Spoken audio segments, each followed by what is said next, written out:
All right, so hello everybody. Great to see everybody here. Welcome to the Getting Started webinar for the OVW Abuse in Later Life Grant Program.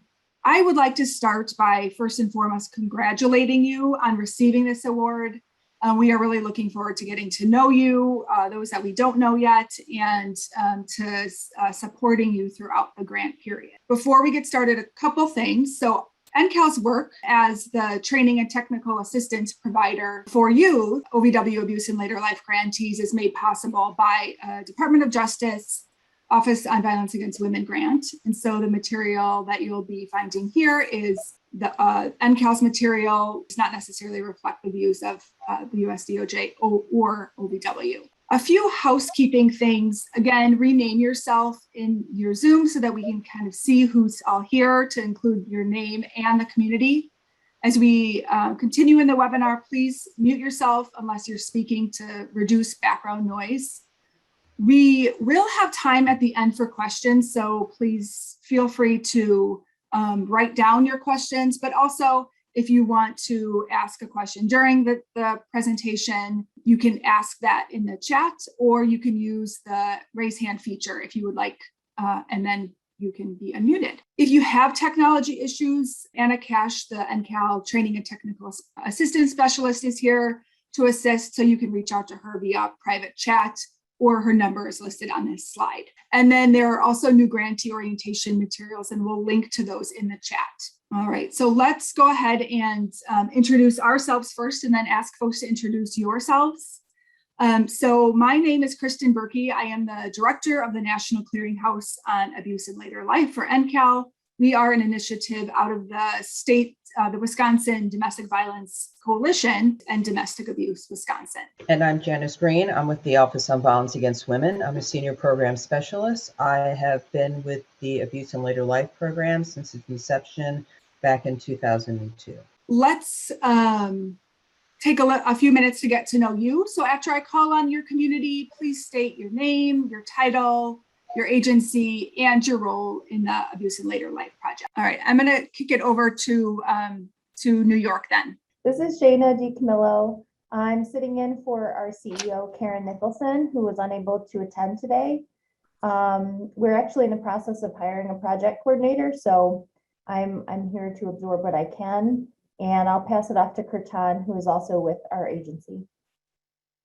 My name is Kirtan Patel. I'm the Director of Finance. I know that we have a separate meeting for the fiscal piece, but I usually like to just kind of like attend the meeting so I get to know the program a little bit more. So, and my internal, I'm just assigning it how it's going to translate into the fiscal piece. I'm Javier Mejia. I'm a grants and contracts analyst over at SLJ. I basically look at different contracts and grants and create reports for them. Well, welcome to all three of you. Next, we'll have the Alexandra House in Minnesota. Hi, good afternoon. My name is Sue Redmond, and I'm the Program Development Director for Alexandra House. We are in Anoka County, Minnesota, and which is part of the 5-county metro area. And I also double as the project coordinator for our grant. Great, thank you. Nice to meet you. You as well. All right, Nevada. Good morning or good afternoon, depending on where you are. This is Debbie Tanaka, and I also saw Megan Nelson of our office, and we are with the Nevada Office of the Attorney General in the grants unit. So happy to be here. Thank you. Thanks, Debbie. All right, and then Arizona. Hi, my name is Jody Hector, and I'm with the Arizona Department of Economic Security. And we actually have a 2020 grant, but because I was just hired as a program coordinator in July, I'm attending this webinar so I can get a feel of what I missed at the beginning. Thank you. It's nice to be here. Thanks, Jody. All right, so what are we going to cover today? So we're going to do an overview of the new grantee orientation and what you can expect from that. Janice will cover grant administration, including special conditions and progress reports. We'll talk a little bit about your role as the project coordinator, resources available to you, and then the role of NCAL and OVW in supporting you in your grant project. So this slide is an overview of the new grantee orientation sessions. So you'll see that all of the sessions start at 2:30 Eastern time. The session next in 2 weeks is 2 hours. The remainder are 90 minutes. Just note that required attendance at these webinars does vary. So you'll see that on the who attends column, that it lists who should be attending the webinars. And it is also in the new grantee orientation schedule. I did want to make sure that you know that there has been a change related to the registration link for the webinar that is coming up next on 11/17. So we needed to change the Zoom registration for that session only. In the chat, you have the link to the schedule that has the new registration link. So the project coordinators, or if you haven't hired a project coordinator, the lead agency point of contact, along with your finance staff, should attend that next webinar. And those individuals should register using the link that's on the updated new grantee orientation schedule. All right, I'm going to go ahead and pass it off now to Janice, who's going to share some information about grant administration and special conditions next. So I want to start by talking about the special conditions of your awards. Those special conditions, those award documents, are basically your contract with the federal government, with DOJ OVW, and those awards spell out what a grantee's responsibilities are under the grant and what OVW's responsibilities are under the grant. And there are approximately 56 special conditions on the award. And I'm not going to go through every one of them, but I do want to just highlight a few points. So if you look at the special conditions in your award document, the first thing you're going to notice is that the first 19 of those awards, those are general that go across sort of all federal grant awards. And they are in response to either past problems that have been identified, and so special conditions were created to address those problems, or they're required by law. After those first 19, we then get to those that are specific to OVW. And those are generally the same across all of our awards. And again, those are usually tied to either statutory or regulatory provisions, or an issue that OVW has identified as a problem and has added across the board. The last special conditions, those are specific to the program. So once you start getting down to probably around number 50, 55, you're going to start seeing where the special conditions spell out what OVW will do under the grant, under this program, and then it will spell out what grantees are required to do under the program.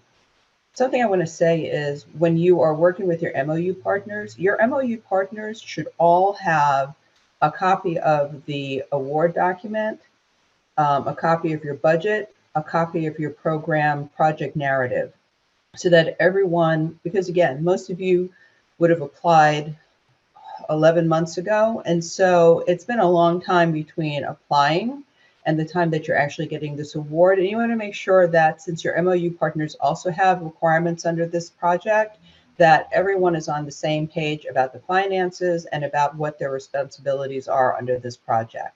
So I just want to highlight specifically some of the special conditions. One that we added, a new one in 2020, is that grantees have to have a policy, a workplace policy related to misconduct around sexual assault, domestic violence, dating violence, harassment. And grantees have 270 days from your award date, which would have been either very late September or the beginning of October, to create policies around this issue. So if you go and do a search under Futures Without Violence, Workplace Response to Domestic and Sexual Violence, we have an agreement with Futures, and they have created this website, which is used both by federal agencies, private sector organizations, and our grantees, which will help you with the information that you're going to need in order to create that policy. And you can also reach out to Futures, and as they are able to, they will work with grantees one-on-one if they need assistance in developing their policies under this award special condition. So there are certain things that you can do with the grant funds, and we spell that out specifically. If you look in their special conditions, it will say You must participate in new grantee orientation. You must send people to the prosecutor's training. There are a lot of must-haves that we spell out, but there are also things you cannot do with grant funds. So for example, you can't do anything that compromises victim safety. Some examples are you can't exclude victims from services based on their sex, age, immigration status, race, religion, sexual orientation, gender identity, mental health, physical health, criminal record, work in the sex industry, or the age or sex of their children. You can't require victims to file a criminal or civil charges against their abusers. If you fail to budget in your award to provide access to limited English speaking individuals and people who are deaf or hard of hearing, you can't use funds under this award program to provide general legal services. So for example, if someone who's a victim wants a divorce, if they want legal representation in court to sue their abuser to get civil damages, grant funds cannot be used for that. We are one of the programs that, unlike other OVW programs, legal services, the provision of legal services is not something that is spelled out within our statutory language that we're allowed to use grant funds to do. We do, however, allow grantees to do some very limited legal services. So for example, legal services can be provided to help victims receive a protection order, also to nullify power of attorney. They may not be used to pay for immigration fees. So basically, you can provide legal services in a very limited way to help stop the abuse, but not beyond that. Lobbying is prohibited, so you cannot use grant funds in relation to lobbying, and that includes if you say you have a project coordinator. If, let's say, you had someone who was in your city, your state, your county's legislative body, and they were simply asking for some information about elder abuse, it is perfectly fine for you to send them some information. That's not lobbying. But you cannot use the project coordinator's time or any other person who's funded under this grant's time to lobby for any specific laws, regulations, or policies at the government level. You also cannot supplant. So when we talk about supplanting, let's say that you have a position that is fully funded from another source. Now that you have grant funds, you can't use those grant funds to then replace the funds that are already paying that person. That would be considered supplanting. You also cannot have duplicative funding. So let's say that under this grant, you get funding to provide emergency housing. And let's say that then you were to apply under OVW or under HHS to provide emergency housing and you got a grant. Well, now you've got two grants that have funding for the exact same purpose. If that was to happen, we would need to know that because the duplicative funding would have to be de-obligated and removed from the award so that you didn't have two sources being charged for the same activity. Misuse of award funds. If a grantee were to misuse award funds, it can result in suspension of funds, debarment, recoupment, civil or criminal penalties. So basically, if we were to find out that you were getting money for gift cards to provide to individuals to help them pay for transportation to get services, and then we were to find out that instead those gift cards were being distributed amongst your staff for their own personal uses, that could result in not only the rest of your funds being suspended, but also in you being barred, your organization being barred from being able to get other federal funds. So under VAWA 2013, there's a provision that prohibits OVW grantees from excluding, denying benefits to, or discriminating against any person for the reasons listed below. So race, color, religion, national origin, sex, disability, gender identity, or sexual orientation. Something that's going to be really important when you're thinking about the work you're doing with your grantee, with this grant project, because you're required to have MOU partners. So you have to have at a minimum a law enforcement agency, a prosecutor's office, a DV or SA organization, and an organization who primarily works with older victims. When we ask you to work together, we're going to be asking you to work together at a systemic level, not doing case-specific work, but at looking at how your organization and your partner organizations are systemically responding to elder abuse in your community, with the goal being that regardless of what door a victim comes through, they should be able to get access to the services they need.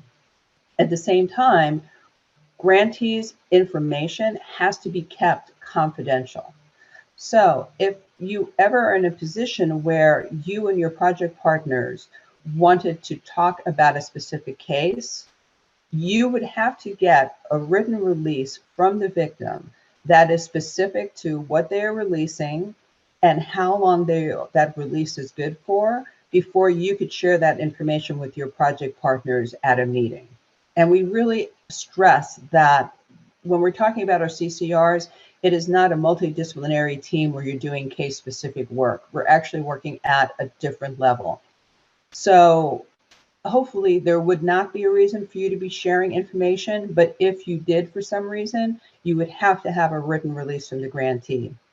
The only other times that you could release personally identifying information about victims would be if you had a court order requiring it or there's a statutory requirement for you to do so. And if that's the case, you would have to be really specific about what does your statute require you to release. You simply wouldn't be able to release everything you have about a victim simply because you have a statutory requirement. You would have to really tailor your response to limit it to exactly what the statute requires. Part of what we're going to do during orientation is we're going to have a session where we're going to have a national expert around the issue of confidentiality come to orientation and work with you all and your MOU partners to do a deeper dive on the concept of confidentiality and personally identifying information. Next. So we're going to talk a little bit about progress reports in a moment, but in addition to progress reports, grantees also have to file financial reports. Grantees have to submit them on a quarterly basis. You're going to do that online. Those reports are due 30 days after the end of each calendar quarter. And please remember, it's the 30 days after, it's not the end of the month. So what happens sometimes is if the month has 31 days, grantees will think, oh, well, I can file it on the last day. If you're more than 30 days past due, if you're more than 30 days in to submitting it, so let's say you submit it on the 31st, the system will consider that late and it will freeze your funds. So please remember, it's 30 days, regardless of how many days there are in the month. And when you get to the end of your award, you will have 90 days to do your final report when the award ends, at the end of the award period. Next. So FADA is a requirement that if you are providing a subaward of $25,000 or more to another organization, you have to go into the system at the web address you see here, and you have to complete the information required to show how much money to what organization it went to. Something that when we meet with GFMD, which is our Grants Financial Management Division, they can help you have a conversation about whether you are dealing with a subcontract or a subaward. In most cases for our grantees, when you are providing funds to your project partners, it will be considered a subaward. So you need to be aware of how much money you are actually going to be paying your project partners for their staff's time as part of the award, and know that once you hit that $25,000 threshold, you're going to be required to go to the website and fill out the necessary forms. Next. So when grantees create documents, and it can be brochures, it can be posters, it can be anything that you are going to be producing for distribution, grantees are required to put the OVW publication disclaimer. You'll find the exact language which you see here in your special conditions. And so you just need to make sure that you're taking this information, inserting your grant number, and including it on any of the publications that you're creating. When we started the meeting today, it might have been the second or third slide that you saw from NCAL, where they used this language to make it clear that the information that you are putting out as a grantee doesn't necessarily reflect the views of DOJ or OVW. Next. Consultant rate. So under the grant, there may be times when you are going to bring someone in to do a training. So for example, on our advanced law enforcement training, it's designed to have 2 people, a law enforcement officer and a prosecutor, come in and do the training for you. It is a set curriculum, but you will work with NCAL to connect to national experts to come in and doing that training for you. So whether you're doing a training for that purpose or whether you're bringing in a consultant for another purpose, grantees are not allowed to exceed $650 a day or $81.25 an hour. So for example, if someone comes in and only works half a day for you for a 4-hour period, you could not pay them more than $325 for that half day.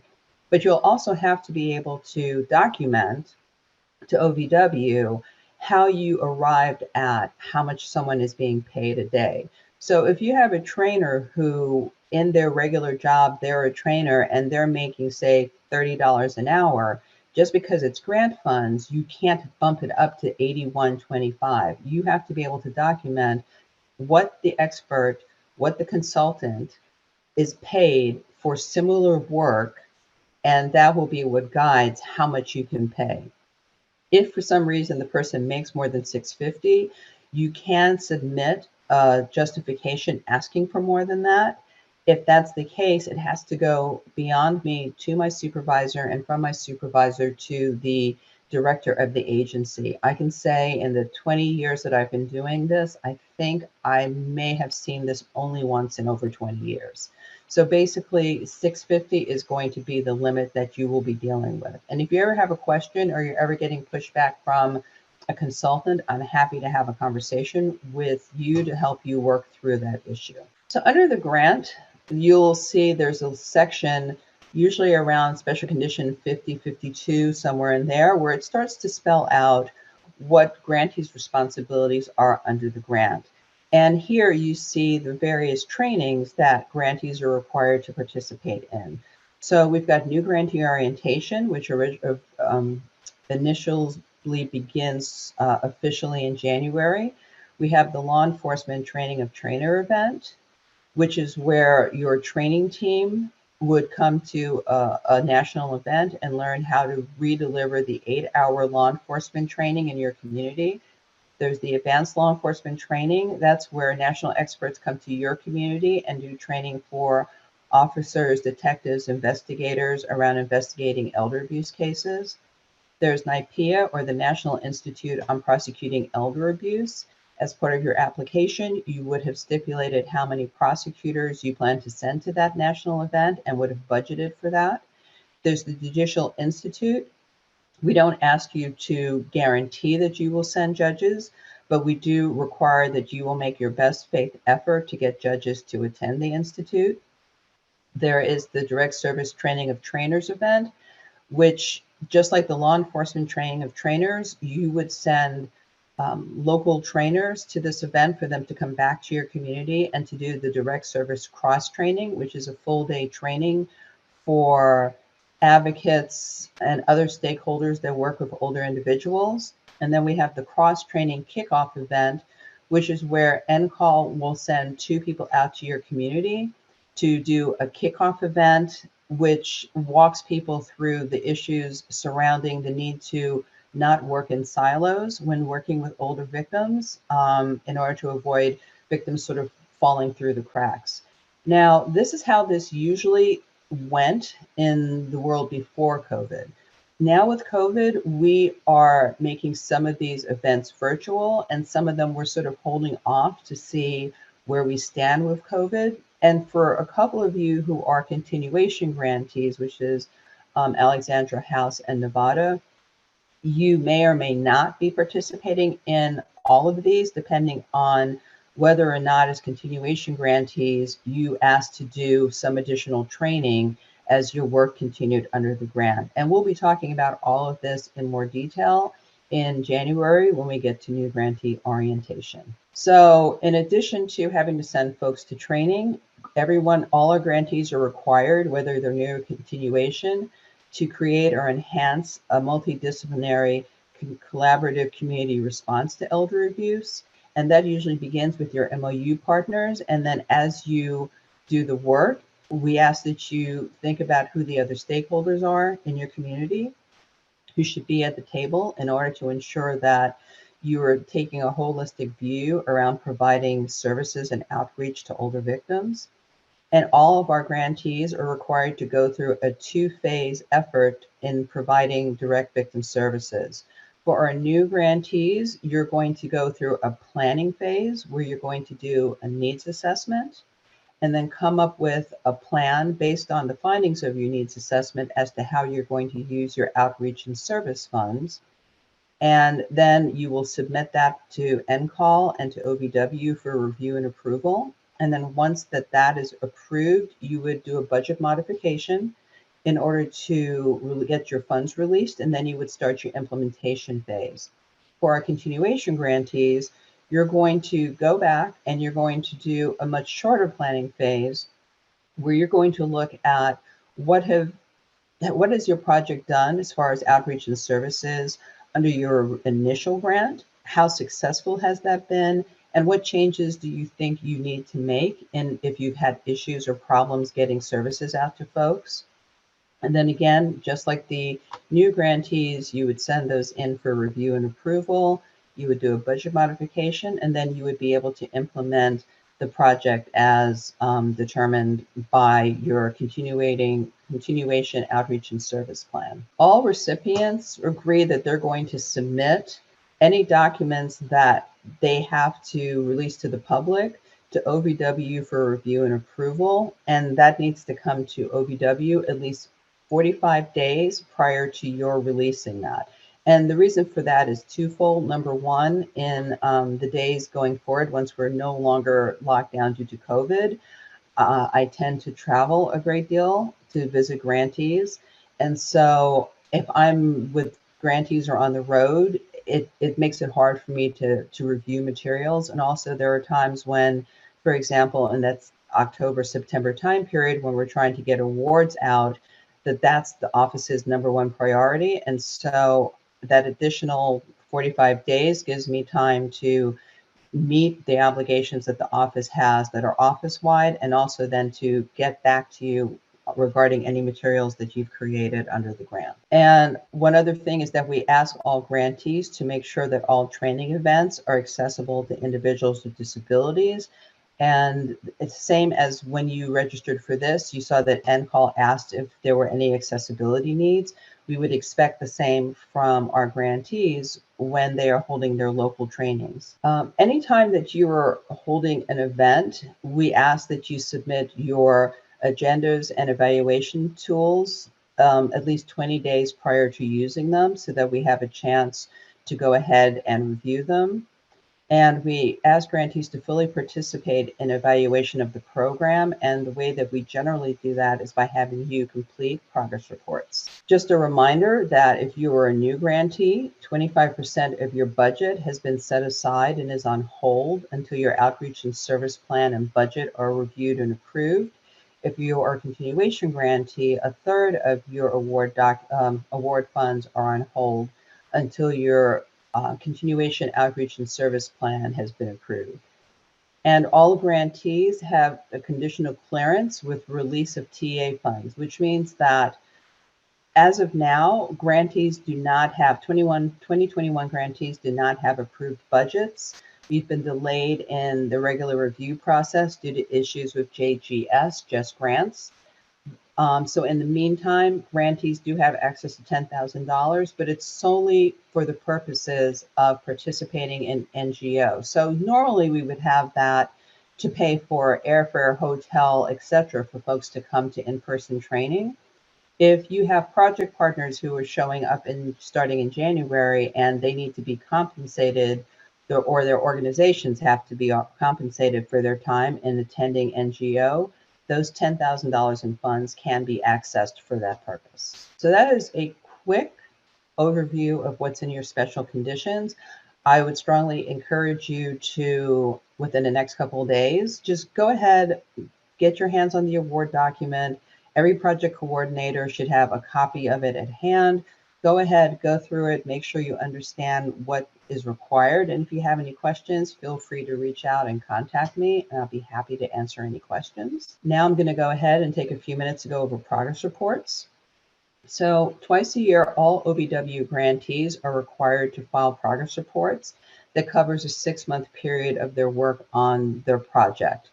The first one goes from January to June and is due by July 30th. The second one covers July to December 31st and has to be submitted by January 30th. So the first one you're going to be filing is going to cover October 1st through December 31st of this year. There's not going to be a lot of information you're going to be submitting in there, but we'll talk a little bit more about what's going to be in those reports. OVW works with the Muskie School of Public Service. They helped us to develop the programmatic progress reports. They collect and analyze the data from our grantees, and they use it to, every 2 years, submit a biannual report to Congress. I read every progress report that every grantee submits, and I use it to see if there are promising practices, especially during COVID. It was really helpful to be able to see how some grantees were coping with the challenges provided by COVID and being able to share that with all of our grantees. It also helps me identify whether or not a grantee may be doing something unknowingly that is out of scope for the project, so that I can work with them to get them back in compliance with their award requirements. So Muskie does, they have trainings that they do webinars. They have on their website grantee specific areas that you can go into where they'll talk about the grant program, where you can find the form that you need to fill out, where you can find the form to help you collect data, not just from your organizations, but from your partner organizations. And if you go to the website listed here, you'll be able to find the Abuse in Later Life portal on their website, and everything that you need for a progress report for this program will be there. Also, if as you are going through this, you have questions or something isn't clear to you in the instructions, you can give them a call and they'll be happy to work with you. But you really need to go through the webinar that's on their website. It's required of grantees to do that so that you know how to properly fill out the forms. So as I was saying before, twice a year progress reports are due. They're due on January 30th and July 30th. Just like with the financial reports, if your progress report is not in the system on time, the system automatically will freeze your funds. So if for some reason, I always tell grantees, you want to try and submit these at least a week early. The reason being, if everyone's trying to go in, and we have thousands of grantees into one system at the same time, trying to get their reports in, problems can happen. So if you call me and tell me on the 30th, we really want to get this in, but we can't because we're having technical problems, can you not freeze our funds? Because it's an automated system, there's nothing I can do to stop your funds from being frozen. So you really want to give yourself some time so that if you have any technical problems, you'll have enough time to call the help desk and help you get the information into the system before it freezes your funds.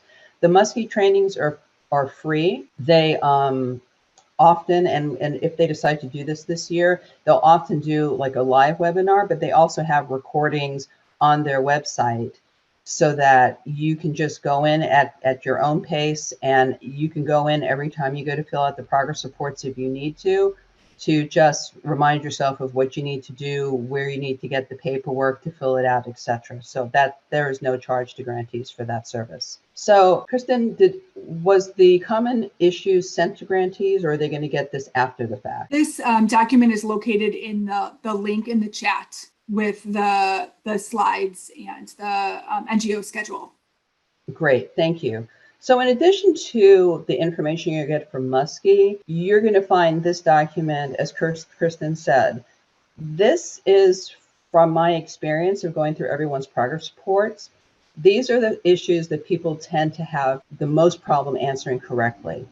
And so what I've done is I've created this document, and I'm going to strongly recommend that every time you go to fill out your progress report, you pull this out, you put it next to you, and when it comes time to answer the questions that are included here, that you look at this in order to know what the answer is. So for example, one of the questions that always comes up is, what percentage of your work is around domestic violence, sexual assault, dating violence, elder abuse? People will go, oh, it's an elder abuse grant, so it's going to be 100% elder abuse. If you said 100% elder abuse has a very specific meaning, which is defined within the instructions for these progress reports. And elder abuse does not include domestic violence in later life, sexual assault in later life. So you're basically saying that you're not dealing with any cases of domestic violence of older victims or sexual assault with older victims or stalking with older victims. If you look at the document, it will tell you what not to answer, which is what people usually get wrong, and what the proper answer is, or what a particular phrase is. Because one of the things that happens is this progress report was created before we created all of the various trainings. So what we call a training today, a particular training event, may not match what's on the original progress report. So if you look at this document, it will spell out to you when we say law enforcement TOT, we mean the one time that you send your training team to the national event in order to come back and do training for your community. So I just want to say, if you have this by your side every time you fill out your progress report, it will make your lives much easier, because if the answer is wrong, then I'm going to have to send it back to you, have you create it, and then have to get it back into a system a second time. So I think that this document will be a real use to you. So if you're the project coordinator, make sure you have it. If you're here on behalf of the future project coordinator, make sure they know to have this at hand when they're doing their progress reporting. So the role of the project coordinator, I will tell you from my experience, your project coordinator, we're in football season, so they are the quarterback of your team. I can tell you whether or not a project is going to succeed usually based on the project coordinator. The project coordinator, they are the project advocate. They are the person who is going to be the biggest cheerleader for the project. They're going to be the training event organizer. So if they're the ones who, if the law enforcement agency said, we're going to send 50 people to training, they're going to work with the law enforcement agency to get the training scheduled, to get the trainers to the event. They are going to make sure that any training materials that are needed are there, that the location has been set up, that a save the date has gone out. They are going to be the person who coordinates your coordinated community response meetings. So they're going to be the ones reaching out to project partners. They're the ones who may have to get creative at times. So for example, if you're always meeting at the same location for your CCR meetings, and you notice that maybe one or two of your partners is never making it to those meetings, your project coordinator may decide, hey, I have an idea. We're going to rotate where we hold our meetings. And every month, when we have our meetings, we'll hold it at a different MOU partner, because it's really hard to not show up at a meeting if the meeting is held at your location, at your office.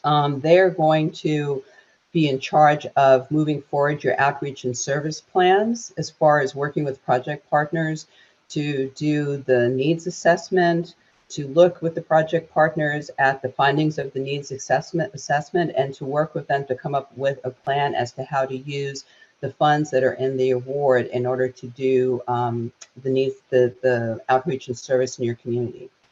They're going to ensure the reports are filed. So whether they're the person who's going to actually do, say, the project reports, the programmatic reports, they're also going to make sure that the financial reports are being filed, because they know if they're late, the funds will be frozen. So in order to be a project coordinator, it really requires you to have someone who can juggle many balls at the same time. They are someone who is going to be the communicator. They're going to be the motivator. So they're going to be the person who, in order to keep your training team going, they're going to be the ones to share good news. So for example, when you do evaluations, if you're getting great evaluations, it's going to be the project coordinator who's going to share that information with the training team to help keep them motivated and to help them know that what the work that they're doing, the effort that they're putting in is making a difference in the community. They're going to advocate for the project. They're going to go out and they're going to reach out to the different stakeholders in the community and work to get them to the events. They're going to make sure that if they're sending X number of prosecutors to the national training, that they're working with the prosecutor's office to make sure that people get there. They're the center and the hub of this project. And so you really want to find someone who has amazing organization skills, is good with people, because it would not be the first time that folks have come together to a CCR meeting. And you may have a situation where, let's say it's Adult Protective Services. Adult Protective Services and law enforcement may not in your community have the best relationship. And it may simply be that law enforcement may think, oh, APS is like CPS. If there's a problem, they can just remove this older individual from the situation. Whereas CPS knows they have to respect the older individual's decision. As long as that person is competent and can make a decision, they can turn away services. And it can be as simple as both sides not knowing, not just what the other organization does, but what their limitation is, that can create friction. And it's going to be the project coordinator's job to help people get past any previous issues or challenges they've had so that they can work together as a team to keep this project moving forward. So we've talked a little bit about the role of the project coordinator. The role of the MOU partners, they are there for the entire grant program. So whether it's the two-year continuation grant or the 3-year new grant, they are committed to being part of this project for 2 to 3 years. They're going to have participants in your CCR. They're going to serve both as trainers. They're going to send people to be both trainers and also to ensure that whatever commitment they made as far as how many people they're going to train, their job is to make sure that they get those bodies in seats so that the trainings that are scheduled can take place and the information can get out to the folks who need it the most. MOU partners are going to participate in the direct service needs assessment process. So when we do a needs assessment, we look at 2 groups that we try and get information from. One is from older individuals in your community in order to hear how they identify and what they think the needs are for older victims. But you're also going to be trying to collect information from stakeholder organizations that work with older individuals so you can see from their perspective as professionals what are the needs that they see. And so it's going to be the MOU's partner's role to help the project coordinator to gather that information and to get people to participate in the process. The MOU partners are also going to work with the project coordinator around the issues of systems change. And when we're talking about systems change, we're asking our grantees and the folks in their communities to look at sort of a 20,000-foot level at their organizations and ask the question, when a victim comes into the system, where do they come into the system and how are we handling that? Are we dropping the ball? Are we having folks falling through the cracks? Are people working in silos and not talking to each other? And so the goal here is for you to look at the systems in your community and figure out how can you make sure that victims, there's no wrong door for victims, that no matter what door they come into the system through, that they are going to get the wraparound services they need in order to help them be safer, and also make sure that offenders are being held accountable. And lastly, it's the role of the MOU partners to support the project coordinator, to be there to help, to be there to provide assistance.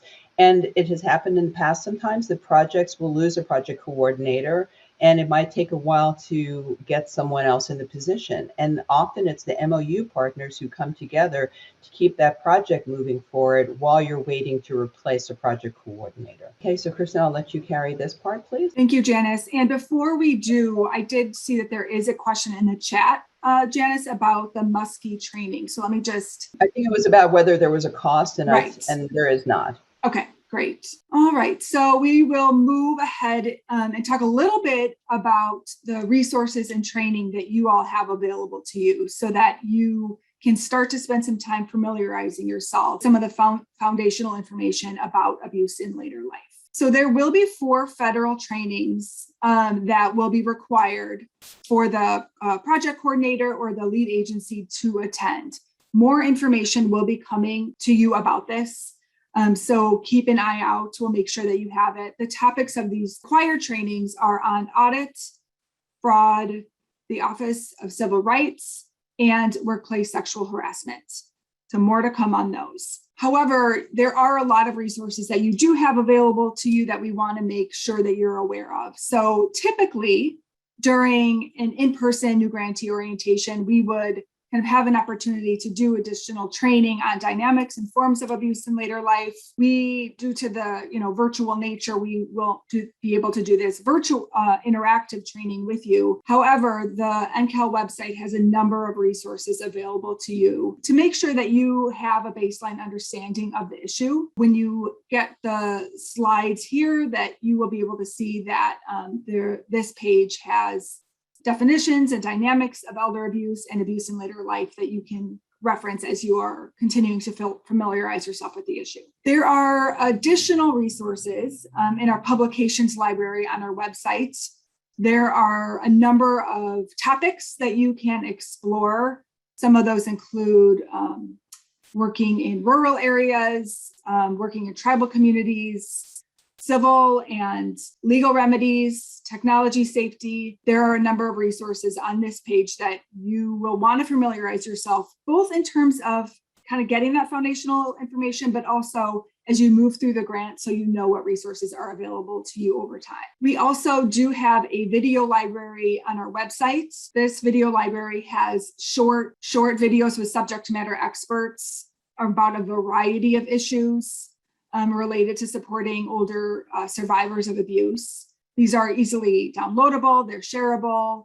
So you will be able to, review the titles, see what are the issues that you're concerned about in your community, and then access the videos right on our website. We also have a YouTube channel, and this contains a number of other videos on a wide range of topics.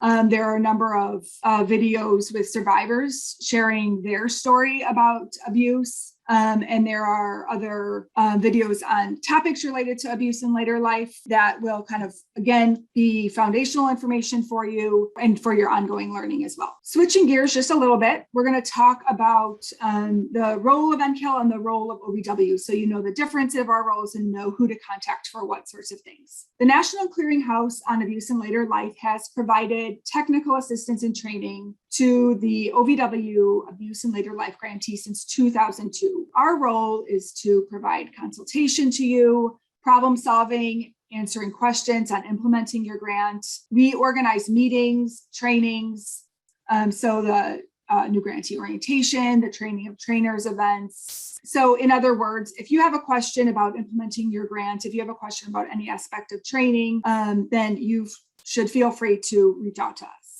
We also assist in the creation and evaluation of training materials and tools for grantees. So as Janice mentioned, when you're completing your needs assessments or your outreach and services strategic plan, we'll be able to support you in that process, review that, provide feedback to you. And then we also facilitate communication between grantees. So we have monthly grantee calls. We have a listserv, and those are opportunities for kind of peer consultation. Oftentimes we hear from project coordinators that they play such an important role in their implementation of their grant. And it's a very complex role. And sometimes the people who really understand that role best are other project coordinators. And so a lot of project coordinators find it really helpful kind of for that peer consultation. A little bit about who we have on our team. We have currently 4 staff members and are currently hiring for 2 additional ones. My name is Kristen Berkey. I'm the director of NCAL. I'll just quickly go over the 2 open positions and then pass it over to Anna, Ann, and then Sarah to introduce themselves.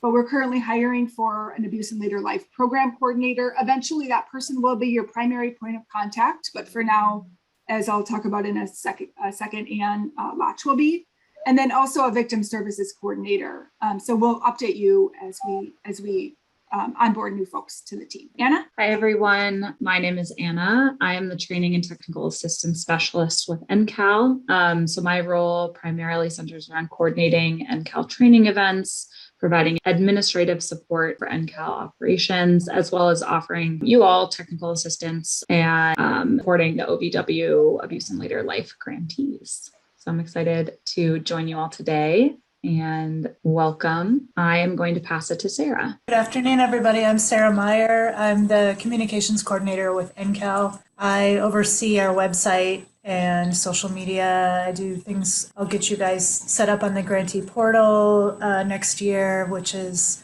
a resource that's kind of password protected on our website for grantees. Has lots of resources on there.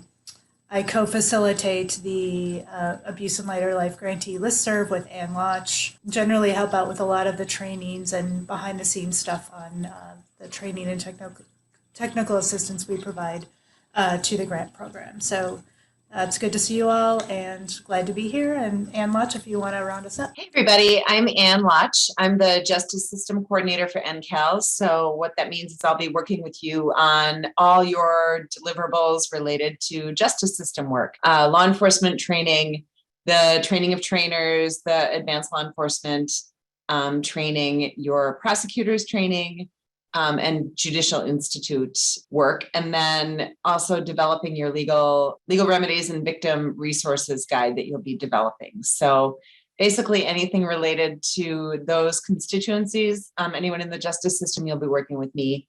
And I look forward to spending time with you over the next 2 or 3 years. And I'm happy to be here. Thanks. So the NCAL team is small and we work closely together, but you will have a primary point of contact. Again, we'll let you know when we hire the Abuse and Later Life Program Coordinator. In the meantime, Ann Lotch's information is here.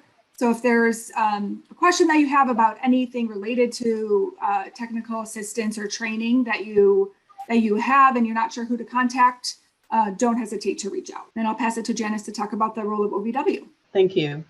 So the way I like to differentiate between the role of NCAL and the role of OVW is that NCAL's there to provide advice and support. So if you are having problems, if you are having challenges, if around how to do outreach and services, if you had a training that went amazingly well and you just want someone to share how well it went, NCAL is there to hear you and support you and to help you think through issues programmatically around your grants, whereas my end of it tends to be more so around the administration of your grant. So, and I'm also happy to hear about the successes as well, and I'm always happy to help think through things, but primarily my role on the programmatic side is to help you with administrating your grant. So for example, if you have a question about what you can and cannot use your grant dollars for, if you've created products, you can take a product and you will usually take a product and send it to NCAL first and say, here's what we're planning to send it to OVW for review and approval. Can you take a look at it and tell us, OVW, what their requirements are? Does it look okay to you? And often they'll say, yes, it looks great, send it to OVW. And other times they might say, it would be really helpful if you would maybe make the font larger because it's going to make it easier for older individuals to read. Or maybe you should word this somewhat differently so that it will be more appealing to the audience you're trying to reach. Whereas on my end, I'm going to look at it and I'm going to look at those things as well. And I'll either approve it or I'll say, here are some things I'd like to see you change, and maybe you should go back to NCAL and ask them for some assistance. And just a reminder, if you need to release something to the public, you need to get it to me 45 days prior to when you're going to want to send it to the printer. So you want to give yourself plenty of time to send something to me. So one of the things that you're going to create as part of the project is a legal resource document that you're going to provide to law enforcement and others in your community. And usually you'll do that once you get to in-person trainings, you'll distribute it at those trainings.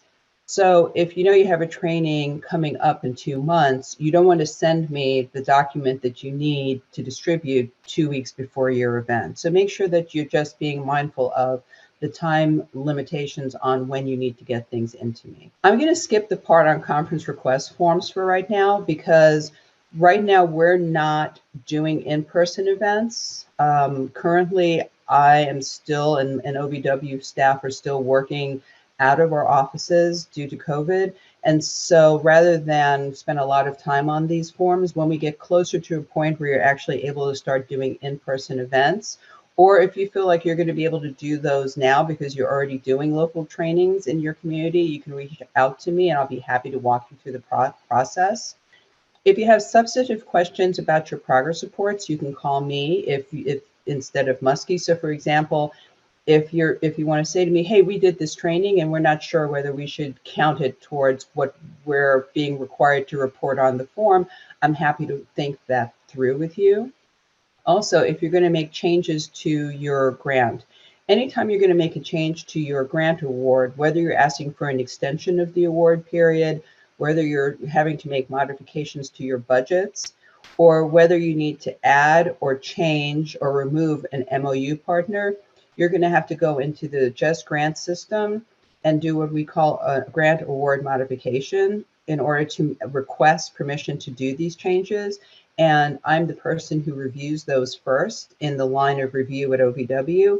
So if you have questions about doing any of those changes, I'm always here to answer your questions and help you through the process. Here is my contact information. The best way to contact me is through email. I try and get back to folks pretty quickly by email. And I sometimes with insomnia work very late. So if you email me, you'll have a much better chance of getting me because I'm not going to call you at 2 a.m. So I just want to say congratulations on receiving funding this year. It's always an exciting time for us when we have a new group of grantees or when we have our continuation grantees coming back because you scored really well and what you proposed to do in your community was received well by our reviewers. And so we really look forward to working with you over the next 2 to 3 years to help create sustainable change around the issue of elder abuse in your community. Does anyone have any questions about anything we covered today or anything else that you just may have been thinking about as far as questions when you were getting ready to come to today's meeting? And by the way, I know we threw a lot of information at you at a really short period of time. Some of these meetings will feel like someone opened a fire hose of information coming straight at you, but I promise you we're going to be going through grantee orientation and we're going to take bits and pieces of what we covered today and go into it in more depth. And if I was going too fast, I'm going to blame the fact I'm a New Yorker for my fast speaking pace and let it go at that. Give it a moment to see if anyone has any questions. Well, if not, I think we can wrap up. I want to thank you all so much for attending. Congratulate you again. We're really excited to work with you. We'll be seeing you all in 2 weeks. Again, don't forget to register for the webinar that's on, that's 2 weeks from today so that you're getting the right link. If you have any questions, don't hesitate to reach out. And again, thank you, everybody. Have a great day.